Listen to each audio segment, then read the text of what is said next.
More of the Zach Gelb Show on Fox Sports 920 The Jersey. All right, welcome back. Zach Gelb Show. Time in the Princeton Orthopedic Associates studios is 5:16, taking up until 6 p.m. on Fox Sports 920 The Jersey and 920thejersey.com, 920 a.m. in Bucks, Burlington, and Mercer counties. Last time I talked to Jon Runyan, I had to wake up very early as I was on the West Coast in San Francisco for the Super Bowl, and he was co-hosting the Angelo Cataldi and the WIP Morning Show, and I was getting chastised by both John and Angelo for me not liking In-N-Out Burger, but I do love John, and I love his insights on both Eagles football and also politics, and Jon Runyan joins us right now, and I think he's driving around somewhere in Michigan. John, thanks for a few minutes, and how are you? I'm doing well, Zach. How are you doing? Well, I'm doing great, and thanks for coming on. So you have a big new role with the NFL. How are you enjoying the new role? It's going good. I mean, obviously, next weekend we kick off the preseason, so shifting a little gears from trying to figure out what your job is, what your new role is, figure out the policies and procedures and get those in place, and now actually trying to implement them. So it's going to be another challenge within 2 months of having a job. And you have a very fancy title. You're the VP of Policy and Rules Administration for the National Football League. So what do you exactly do? I know you're still learning it, but on a day-to-day basis, what are some things that you do? Well, during the season, it's basically the overall thing that most people will know. It's on-field rules compliance. So it's all the player safety stuff. It's, unnecessary roughness, all those illegal hits, hits on the quarterback, and then also all the sportsman stuff, the taunting and all that kind of stuff. All those things that draw the play, that are the unsportsmanlike safety-related things that are on the field, whether they're flagged or not, actually come across my desk at some point early in the week. And it's so important with player safety and all the developments that we found out about CTE, and I saw the movie Concussion, and every year at the Super Bowl I talk to former players about their health. How do you decipher dealing with player safety and then also not rooting the game that we know and love of football that you played in? Well, it's pretty simple, and people are kind of shocked when I say this. Is if you're all you're doing is applying two different documents. You're applying the playing rules of the NFL and the collective bargaining agreement, and it's pretty straightforward. And that if you do that properly and you do it consistently, the players will get an idea of it. And I think part of the problem is haven't been that consistent in over the past few years, and it's one of those things that the players don't know where the lines are, especially in the changes in the rules, where helmet to helmet contact and hitting people in the head, forceful blows to the head. That kind of stuff has been outlawed in the recent past, and it's something I don't think they have a grasp of, and I'm hoping to bring some clarity to it. We don't want to fine them, but we also have to show them where the line's at. Jon Runyan joins us right now on the Zach Gelb Show, Fox Sports 920 The Jersey. So Jason Peters had some comments about his old coach in Chip Kelly, and I agreed with everything that Jason Peters had to say to the media yesterday. You played with Andy Reid and also for Norv Turner for a little bit, and also a lot of positional coaches during your time in the National Football League. Did you ever have an argument with any of those coaches or have a coach that you didn't like? No, never. I mean, it's kind of, but it's kind of who I am and how, what I'm about. Is you're going to have those challenges your whole life, whether they're personal relationships you have to deal with within family, or professional relationships in work. If you're working for somebody or you're living with somebody, you got to learn how to deal with them and how to make it work. But they also have to be on the same page, and they have to be able to take criticism, take recommendations, and and have the respect to implement that kind of stuff. So. That's kind of stuff, and and unfortunately, not only in sports but in society, we're drifting away from that type of collaboration, that type of getting along. And with Chip Kelly, whenever someone did speak up, like a Deshaun Jackson or LaShawn McCoy, they were sent out of town, and it wasn't the best football decision. But Chip was trying to be firm and lay down his laws and say, hey, it's my way or the highway. Now you have Doug Pederson, and it seems like he's more of a player's coach. But for Doug, how tough is it to balance being a player's coach and then also not being taken advantage of and just being a doormat that the players walk all over? Well, I think the biggest shift, especially when you're taking on a head coaching position in the NFL, is being able to, obviously, your X's and O's, you're confident in that kind of stuff. It's being able to manage personalities and manage people is the trait that they haven't really experienced because they've never, especially being a first-time head coach, they've never sat behind that desk in the head coach's office and had to deal with that stuff day to day, hour to hour. And it's just one of those challenges. And I think Doug, being a former player, and the former players I've actually played for, they have a leg up on anyone else that walks through the door that becomes a head coach because they automatically carry a different level of respect with them because guys know what they did on the field. Doug also has to find a way to manage the play clock because Eagle fans don't want to see the Eagles burning a lot of timeouts. And right now, and I know it's still up in the air, but it seems like the way they're going to call the plays is from Doug, and then it's going to go to Frank Reich, and then it's going to be relayed to the quarterback. If Doug's calling the plays, I would just like to see the communication be from Doug right to the quarterback. You've been in a lot of huddles and see the way plays have been called over the years. Do you like that long chain of commands with the plays being called when you have to move quickly in the NFL?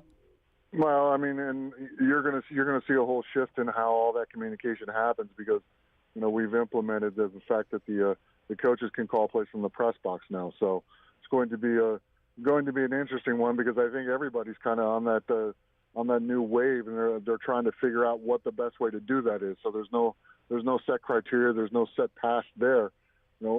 At the end of the day, though, when you really think about it, I always look at it this way because most of those plays are pretty much scripted by situation. Whether it's 3rd down and 7 on the right hash. That type of stuff, they've already deciphered that. That's why they carry around all those cards with all those highlighted markers on them. They pretty much know by situation. All right, we ran that one in the last time we were 3rd and 4. This time in 3rd and 4, we're going to run this one. So that kind of stuff is really ironed out during the week. There's those. I think though where the head coach comes in and it's on him is where you have those gut feelings in a game where you want to roll the dice. Take a chance, do something that's out of the ordinary, do something that's not out of a textbook that makes the difference in a game. You're a hero if it works for you, you're a GOAT if it doesn't. So that's the type of stuff I think more when the head coach gets involved because the head coach and the coordinator usually, 99% of the time, play in and play out during a game on the same page because they've already ran through that script in their meetings throughout the week. We're talking to Jon Runyan. And, John, I always trust offensive linemen when it comes to evaluating quarterbacks because you've seen so many quarterbacks and, to protect those quarterbacks. Everyone's talking about Carson Wentz. It seems like the Eagles' plan. It's very evident that they're going to want to play Sam Bradford and slowly implement Carson Wentz because I don't think Sam Bradford is going to be healthy for a full 16 games. But in training camp, is there things that you notice to see if a quarterback like a Carson Wentz who won't be playing in a game and the Eagles' plan anytime soon has what it takes to be an NFL quarterback? Well, I think the biggest thing, it's like anything else, the biggest thing is confidence in himself and confidence in his ability to go out and actually play quarterback. That's the biggest thing. And obviously he has it or they wouldn't have taken him number 2, and it's that type of stuff. The play, the one thing I really like about that situation there is between Doug and Frank, you have 2 career backup quarterbacks in the NFL. I'm sure, and I know Andy did it very well where whether you're dealing with, A.J. Feely, Jeff Garcia, the whole Kevin Cobb, the whole array of those quarterbacks that went through there, he didn't make those guys do anything that was out of their wheelhouse, their comfort level, their ability level. And I think with 2 quarterbacks like Doug and Frank, former quarterbacks, in there that have those types of experiences, they can coach guys into them and they can put them into situations where they're going to succeed and not force plays down their throats that they're not comfortable running or don't have the talent to run. And I think it's an asset to have both of them around. I don't love the pieces in this Eagles offense for this year. I don't think the running backs are that strong. I don't think the wide receivers are that strong. But the big boys up front, they look like to be a good unit. And I like that addition of Brandon Brooks, John. Yeah, and obviously it all starts up front. If you can run the ball and protect the quarterback, even moderately on both of the run and pass game, you're gonna have a successful team. And I think, them bringing in Jim Schwartz and revamping that defense and getting it back into that, bend but don't break, and then all of a sudden you're throwing the kitchen sink at them and creating pressure. That type of stuff, it goes right back to the Jim Johnson philosophy, you're going to fall right back into that kind of stuff. And that's kind of the model. I mean, if you think about it, that's how the Andy Reid era was. It was play solid defense and have a consistent good offense, and you're going to win a lot of games. You just hope you win the games that they're at the end of the season when they count the most. How much better did that explosive defense of Jim Johnson's really make you guys better as offensive players when you went up against them in practice? Well, I think the biggest thing is that they did so much that game planning week in and week out, it wasn't a challenge because it was the norm. So you weren't preparing for a 3-4 defense, 2 weeks out of the year. You prepared for that all the time because your defense will throw it at you occasionally in certain situations. They would throw certain blitz packages at you all the time because Jim was always trying to try new stuff.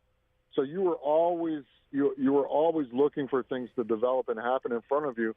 You weren't just trying to run a base offense and, okay, well, this week we're only going to pick up these 2 blitzes. We tried to pick everything up, and because we practiced that day in and day out, it became easy and common practice for us. Wrapping up with Jon Runyan, who's kind enough to give us a few minutes on what is a very busy day for him. So I got to talk some politics with you because I always trust your political insight. You've seen the Republican National Convention. You also saw the Democratic National Convention. What was your reaction to both of the conventions?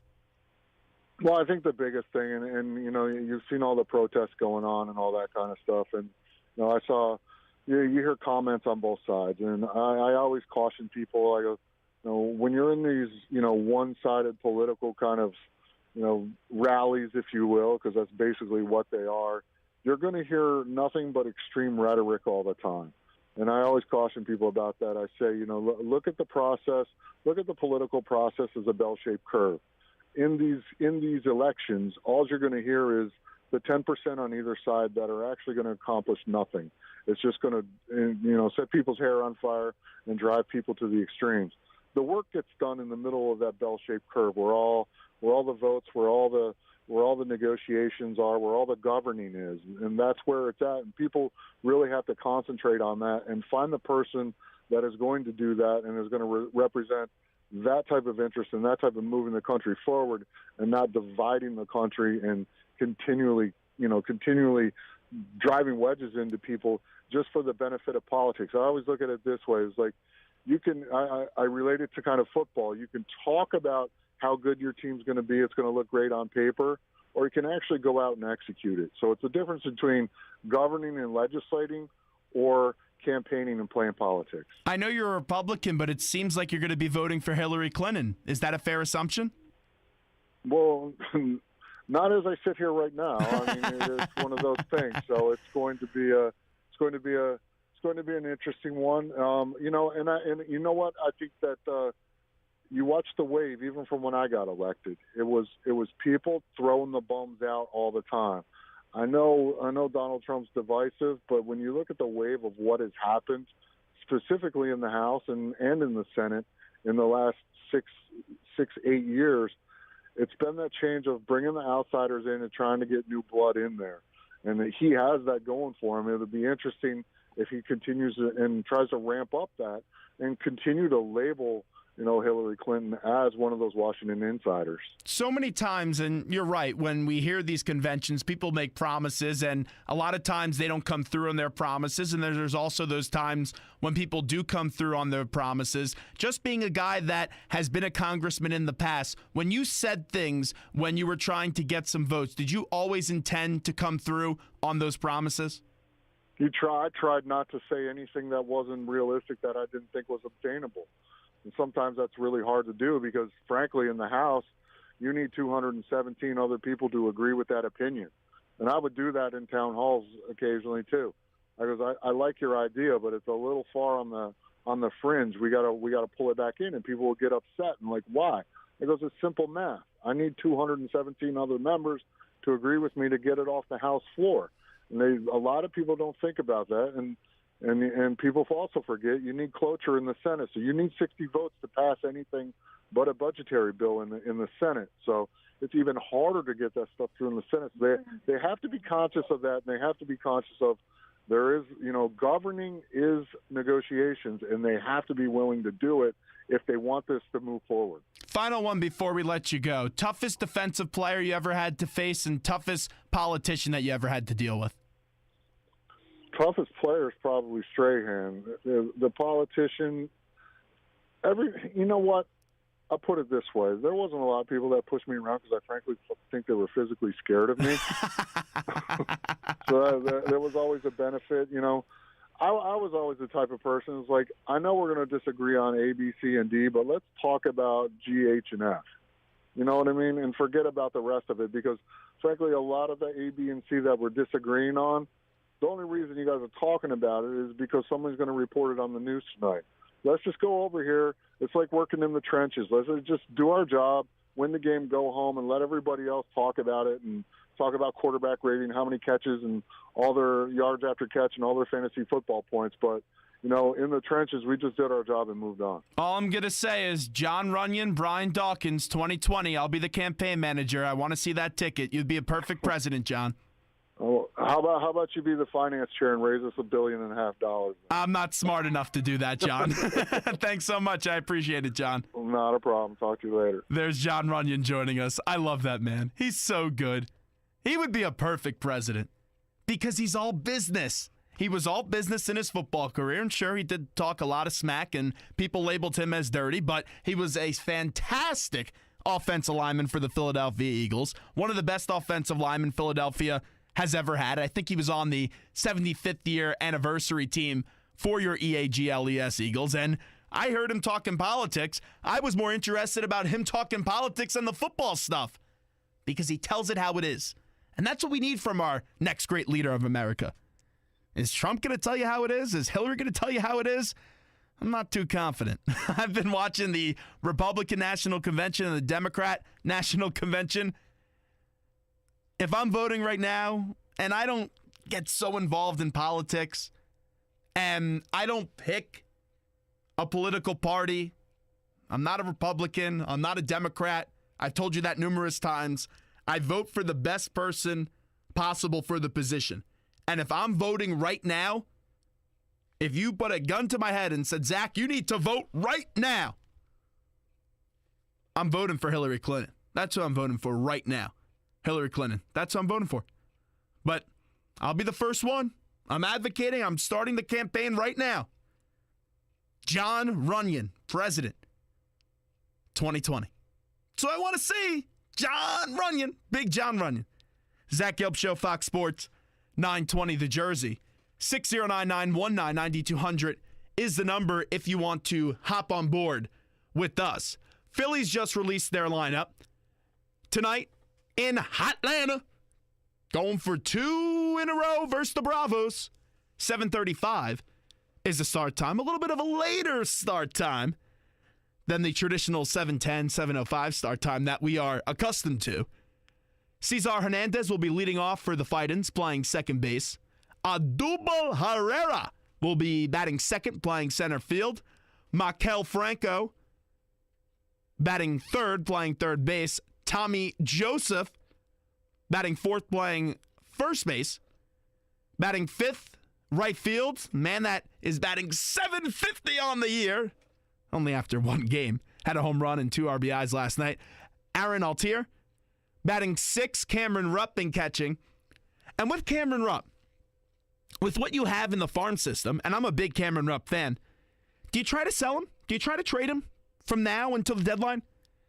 Something you could throw out there, and maybe you get something big for the future back in Cameron Rupp. Because you have Alfaro down in Double-A, and the Reading Phillies are just dominating this year. I hope it's them and the Thunder, the Trenton Thunder, in the playoffs. I would go watch some Double-A baseball if it is Reading and Trenton. So maybe they trade Cameron Rupp. I think Matt Klentak is going to stay put with a lot of the pieces that we have. Batting seventh, my least favorite player on the Phillies, playing left field, Cody Ashe. Batting eighth, playing shortstop, Freddie Galvis. And on the mound tonight, man that throws the heat, struck him out, Vincent Velasquez, batting ninth and pitching. So you have the Phillies and the Braves tonight, and pitching for the Braves is Jenkins, who's 0-2 on the air, and you can watch the game here in Philadelphia on Comcast Sportsnet. Tomorrow, 7:10 game. That will be Hellickson on the mound, and that could be Hellickson's last start as a member of the Phillies, but according to Jason Stark, the Philadelphia Phillies have been asking for a top 5 prospect in a team's organization to make a trade. And at first you may say, top 5? Out of your mind, Matt Klentak? Enjoying some alcohol or something like that? Like, what are you doing? Nope. It's because they could tender him and they get a draft pick back because he's going to decline the tender because he's going to get a big contract with a weak free agency market this year, and then you get a draft pick 35 to 40. So maybe a team does ante up and get desperate late and get Jeremy Hellickson. And then on Sunday, it's a 1:35 start time on Comcast Sportsnet as well. All right, I got a Bill Belichick audio for you. But real quickly, before we get to the Bill Belichick audio, which this is another classic in the Bill Belichick era, let me give you the New York Yankees lineup. Yankees at the Rays. Yankees were off last night. Brett Gardner will be leading off, playing left field, batting second. Jacoby Ellsbury playing center field, batting third. Is this going to be it for him? Carlos Beltran DHing. Beltran wants to stay in New York. Ricky Ricardo, who joined us in hour number 1, said he expects Beltran and Miller to both stay in the Big Apple.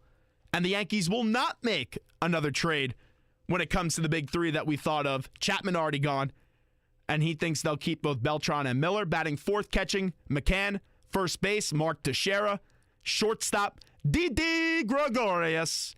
Second base, Sterling Castro. Third base, Chase Headley. Right field, Ref Snyder. And on the mound pitching for the Yankees tonight, number 47, Ivan Nova. So Bill Belichick, earlier in the week we told you about some reporter that asked Bill Belichick a question about Tom Brady and if he's going to be back and be the starter even if Jimmy Garoppolo plays lights out in the first 4 games of the season. And Bill Belichick said, of course, Tom Brady's going to be the starting quarterback. Duh. I don't care how old he is. He doesn't look like he's slowing down anytime soon, no matter what Max Kellerman has to say on First Take. We finally got rid of Skip Bayless, and now we have to deal with Max Kellerman. And I used to like Max Kellerman growing up as a kid, listening to him on New York radio. But he had to throw some shade at Tom Brady yesterday, and that means I don't like you anymore. So a reporter today went back and questioned Belichick about naming Brady the starter when he returns to go up against the Cleveland Browns after sitting out the 4 games for the nonsense that is deflated football. So, with that being said, this audio courtesy of WBZ in Boston, here is the exchange today. You said Tom will start when he's eligible. Can you think of an occasion when you've made the Week 5 starter in July? Yeah, I don't know. Pause. That is when the reporter, who's clearly trying to evoke a response out of Belichick, because if you think about it, Bill Belichick is always about competition and usually doesn't make these kind of announcements. But when you get the Bill Belichick silent, whispering, I don't know, mumbling, I don't know, you know he's not going to give you anything. But the reporter does continue.